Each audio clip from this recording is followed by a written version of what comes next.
Selamat datang di channel Simple Tutorial. Di video kali ini saya akan bagikan kepada kamu resiko atau konsekuensi gagal bayar pinjaman online yang ilegal maupun legal atau terdaftar dan berizin di OJK. Oleh sebab itu, guna menghindari resiko tersebut, sebaiknya kamu yang sedang berniat mengajukan pinjaman online baik legal ataupun legal, memperhitungkan terlebih dahulu besaran pinjaman yang akan diajukan dengan kemampuan bayarnya. Selain itu, kamu juga harus memahami dengan seksama ketentuan pinjaman dari pinjaman online tersebut, seperti bunga, denda atau sanksi, masa tagihan, dan sebagainya. Berikut sejumlah konsekuensi atau resiko yang harus ditanggung apabila gagal bayar pinjaman online. Namun, sebelum lanjut, jangan lupa subscribe dan tekan tombol lonceng agar kamu tak ketinggalan dari setiap video yang akan diupload di channel Simple Tutorial. Resiko pertama yang akan kamu hadapi yaitu bunga yang semakin membengkak. Karena bunga pinjaman online cenderung lebih tinggi daripada bunga perbankan. Pinjol yang mematok bunga tinggi biasanya itu adalah pinjol ilegal. Sementara itu, ketentuan mengenai bunga dan denda pinjol legal diatur oleh Asosiasi Vintage Pendanaan Bersama Indonesia atau AFPI, di mana bunga pinjaman online legal tidak boleh lebih dari 0,8% per hari. Yang kedua adalah intimidasi dari debt collector. Tak hanya tagihan yang membengkak, kamu juga harus menerima tagihan lewat cara yang intimidatif oleh para debt collector atau penagih hutang. Seperti misalnya berupa teror panggilan masuk atau yang lebih parah teror WhatsApp berupa kata-kata kasar, hingga ancaman pembunuhan. Biasanya hal tersebut terjadi pada pinjol ilegal.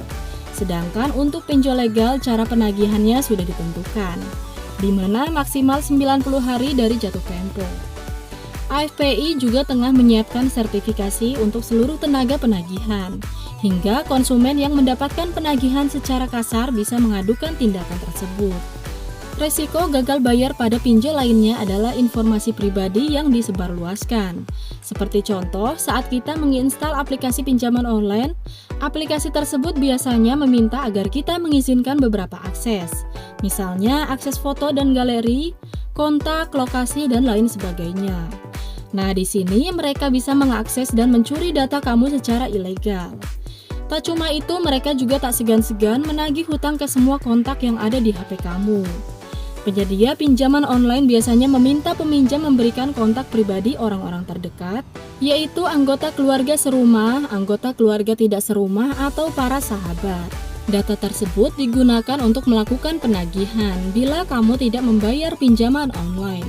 Kemudian, sebagai bentuk sanksi sosial agar kamu malu bila bertemu orang terdekat karena tidak mampu melunasi pinjaman online. Sementara itu, pinjol legal yang terdaftar dan berizin OJK hanya boleh mengakses kamera, mikrofon, dan lokasi. Selanjutnya, kamu juga harus bersiap menerima konsekuensi di mana nama kamu ter-blacklist apabila kerap menunggak cicilan. Pada saat mengajukan pinjaman online, penyedia layanan pinjaman biasanya meminta sejumlah data pribadi berupa foto KTP, NPWP, KK, slip gaji, dan akun internet banking. Hal tersebut digunakan untuk mengetahui identitas peminjam dana secara lengkap. Jika suatu hari bermasalah, misalnya tidak membayar pinjaman online sesuai batas waktu atau tidak bisa melunasinya, data pribadi akan dilaporkan ke Sistem Layanan Informasi Keuangan Otoritas Jasa Keuangan atau SLIK OJK, sehingga memiliki status sebagai warga negara dengan masalah kredit. Akibat dari sanksi ini, kamu akan kesulitan mengajukan pinjaman di lain hari karena pernah ada rekam jejak yang kurang baik. Nah, buat kamu yang ingin mengajukan pinjaman online, sebaiknya pinjamlah kepada lembaga pinjaman online yang berkualitas, agar saat penagihan dilakukan dengan cara yang tepat. Selain itu, biasanya memiliki fitur notifikasi pengingat jatuh tempo dan menelpon pihak peminjam untuk mengingatkan kewajiban membayar hutang. Oke, sekian video kali ini. Semoga video ini bermanfaat. Sekian dan terima kasih.